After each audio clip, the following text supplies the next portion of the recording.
Tiene la palabra asambleísta Rosana Alvarado. Gracias, presidenta. Buenas tardes. Primero, hablar de que siempre fue posible la explotación en el Yasuní, que creer o así de pronto soltar un mensaje tan ligero de que tenía prohibición de explotar, le quita sentido y credibilidad a la iniciativa, pues. Precisamente la iniciativa lo que planteaba era sacrificar las reservas petroleras que tiene el Ecuador en función de un compromiso intergeneracional con la humanidad. Es mentira, puro cuento y falsa defensa de la iniciativa creer que no es posible explotar el Yasuní. La Constitución y la misma ley establecen el procedimiento que precisamente hoy tiene que ser asumido por la Asamblea. Es mentira que ha existido prohibición. Por eso mismo existía la iniciativa con el Plan A y con el Plan B. Preciso también una información que había sido solicitada con respecto al bloque 20 o Pungarayacu. Ese bloque apenas ha estado en etapa de exploración, no de desarrollo. No tenemos reservas certificadas. Es probable que se vaya a explotar ese bloque, presidenta, pero dentro de un proceso que puede tomar hasta 5 años. Recordarán el tan cuestionado contrato con esa empresa Ivanhoe.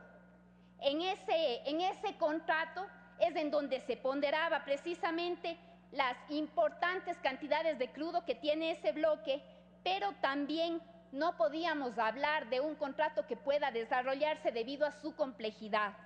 Se trataba de un crudo mucho más pesado que el que tenemos en el ITT y que es de 8 grados. Así que el desarrollo de este plan está considerado en el Plan de Hidrocarburos del Gobierno Nacional, pero no en plazo inmediato. Ahora bien, sobre la iniciativa concretamente y sobre la declaratoria que le corresponde hacer a la Asamblea Nacional. La historia del despojo, presidenta.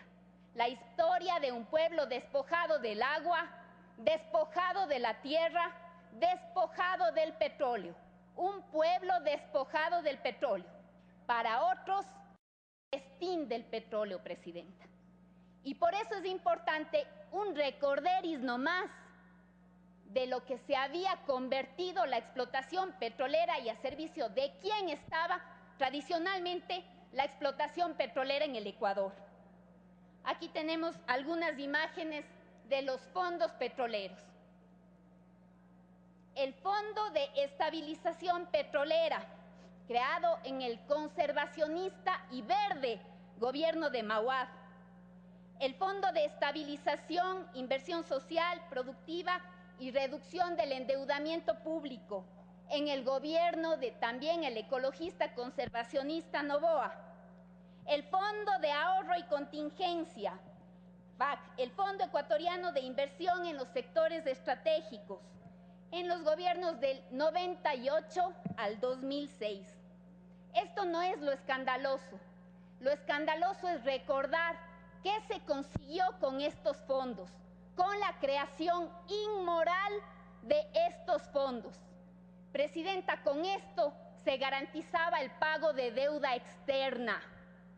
Hay fuertes e importantes estudios de solventes instituciones académicas que decían que estos fondos, los de renegociación del FEIREP, garantizaban la compra y el servicio de la deuda externa ecuatoriana. ¡Qué coincidencias! Con el FEIREP aumentó la rentabilidad de la deuda externa, particularmente los bonos Global 2012 y 2030. Su rentabilidad llegó a ser del 100% en un país que requería con urgencia para la inversión social, para la inversión ambiental de los fondos que provenían del petróleo. El 15 de julio del año 2005, cuando el presidente Correa era ministro de Economía, dijo lo siguiente: la deuda externa ecuatoriana se apreció de manera artificial por la existencia del FEIREP. No tiene sentido destinar el 70% del ahorro petrolero a recomprar deuda en un país que tiene sed, en un país que tiene necesidades básicas insatisfechas, en un país en donde los derechos habían sido negados en función de la deuda externa y de los tenedores de los bonos. Esto, además de haber sido un anuncio desde la soberanía económica, fue un anuncio para los organismos multilaterales de crédito a quienes les pusimos en vereda, en el país, en vereda. Mi tía abuela y mi abuelita solían decir: mitad consejo, mitad el kushki. Mitad consejo, presidenta, mitad en kushki, mitad la plata. La iniciativa Yasuní Teté requería el kushki. Para poder mantenerse, para poder salir, le habíamos dicho lo siguiente sobre esta iniciativa a las grandes potencias y a los grandes países que dan cuenta de este consumo desigual. El 20% de la población mundial más rica consume el 80% de los recursos del planeta.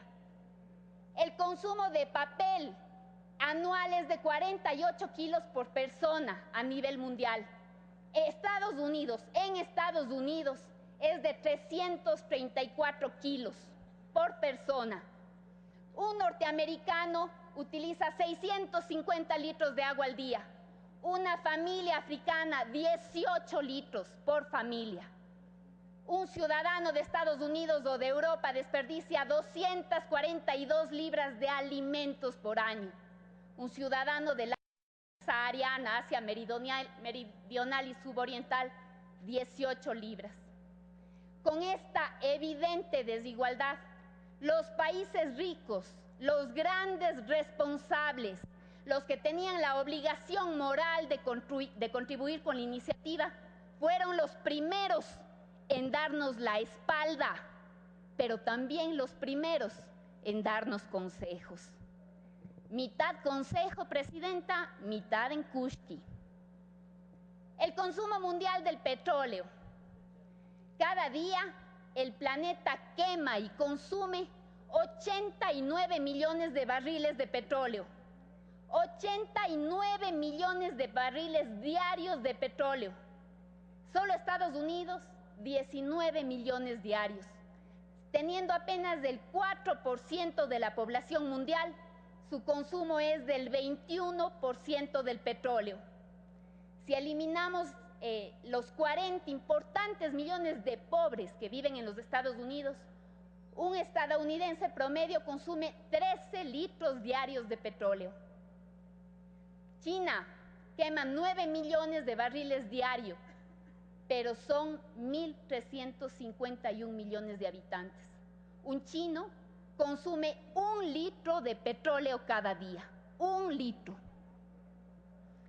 África, medio litro de petróleo por habitante cada día. Comparado con los 13 litros que consume cada norteamericano, un habitante de este país consume 26 veces más que un pobre país africano. ¿Quién tiene mayores responsabilidades? ¿Quién tiene la responsabilidad gigante? ¿Quién tenía la posibilidad de sostener la iniciativa desde su contribución? Los que más consumen, naturalmente, deberían ser los de mayor responsabilidad. A los países ricos, a quienes nos dirigimos con la propuesta, no les interesó la iniciativa, no les interesó. Reconocer la necesidad de la iniciativa hubiera sido reconocer para ellos mismos sus responsabilidades en la contaminación del planeta. Vamos a la siguiente. Tiene un minuto, asambleísta. Gracias, presidenta. Esta es la gran realidad del petróleo, presidenta.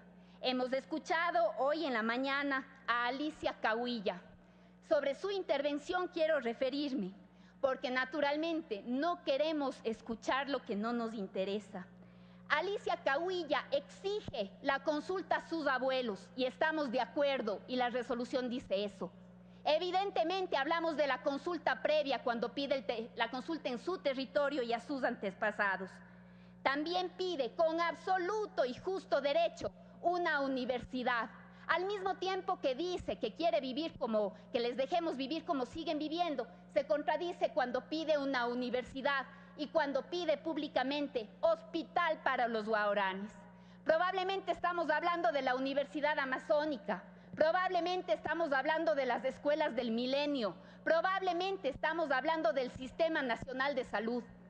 Alicia Cahuilla también habló de que no quiere que los recursos vayan a las juntas parroquiales. Pero allí sí, Presidenta, vamos a ser sinceros y vamos a hablarle la verdad a Alicia, al pueblo guaraní y al pueblo del Ecuador. Están prohibidas las preasignaciones.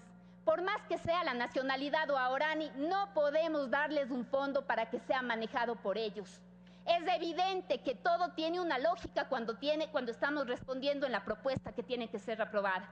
Presidenta, es únicamente sincerar los discursos del país de sus recursos. Vamos a un país que salga adelante, que pueda desarrollarse con la buena utilización de su propio petróleo. Gracias.